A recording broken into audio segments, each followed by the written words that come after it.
And I think that that practice sort of always existed is actually a window of opportunity right now, because we have new online tools to engage the public with, and it does work. Like we just heard last week that Al Jazeera is going to be broadcast in Canada. A couple of years ago, we started a campaign, and thousands of people sent in comments. And I got to give credit to Anita. I don't know if she's here, but she definitely led the charge there.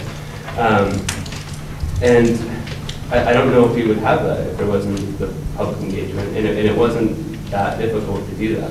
And you know, this is going to lead to jobs for journalists. This is going to lead to a more balanced public dialogue, I think. They're going to open up a bureau. They're already hiring journalists. And then I also gave another example in the other panel I was talking in yesterday about net neutrality, when from a few years ago they wouldn't even entertain the idea of talking about internet openness and stopping the ISPs from controlling the internet. And then eventually the NDP and the Liberals were advocating on our behalf, and the CRTC did look into it, and now we have guidelines, however imperfect, we have guidelines to maintain an open internet. So to me, there's very clear examples that if you engage the public using new tools, that we can in fact change.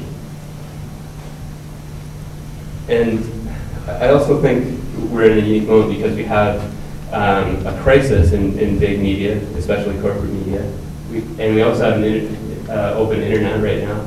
And if you combine those two, again, there's a unique opportunity, not just for public policy, but also for direct action concerning independent media. And we have some people on this panel who are good examples of that.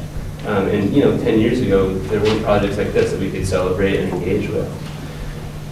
So I think some examples of how this is working is, well, first of all, just show you this formula. It's industry in flux plus creative ideas plus public participation equals media awesomeness.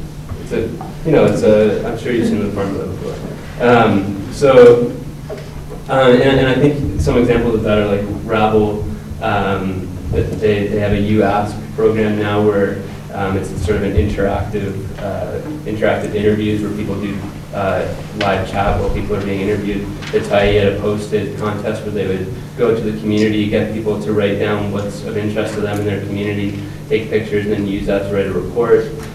You had the Media Co-op in Vancouver had this interactive media dashboard for the Olympics around critiquing and the Olympic resistance. It was sort of like geo-enabled, so you could see the location of things that were happening, and it was participatory. And you had TVO on the public media side. They did their on the road, on the agenda program, where they went to a whole bunch of communities in Ontario, and before they got them to give input on the web and directly to run conferences, and they use that input to have local dialogues on pressing issues. So you can see this kind of like crowdsourced way of doing journalism that's emerging.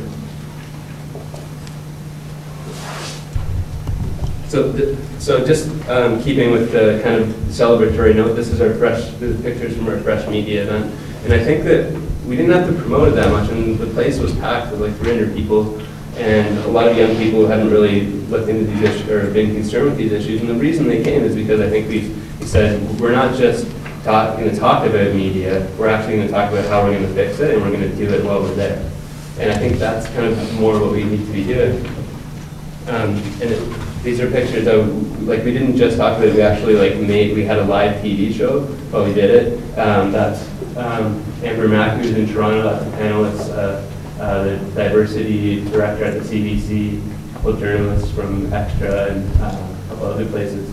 And so we brought together, journalists and new media people, instead of seeing them as separate, we sort of brought them together and said, how can we work together to do exciting projects and to change media policy?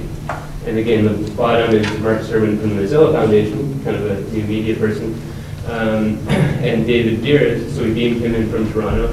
David Beers from the TIE, being interviewed there, and we're kind of listening in and being involved too, and there's a live chat happening at the same time, and people online, so people are asking questions.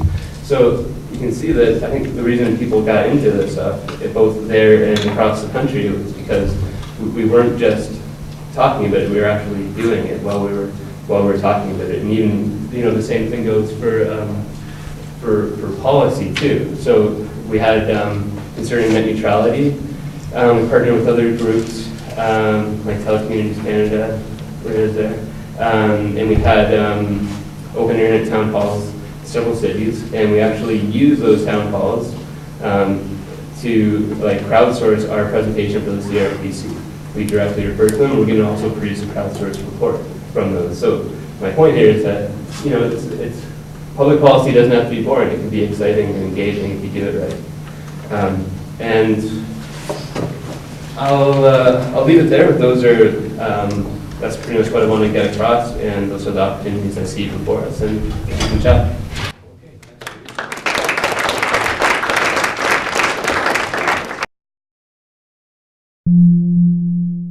Thank you.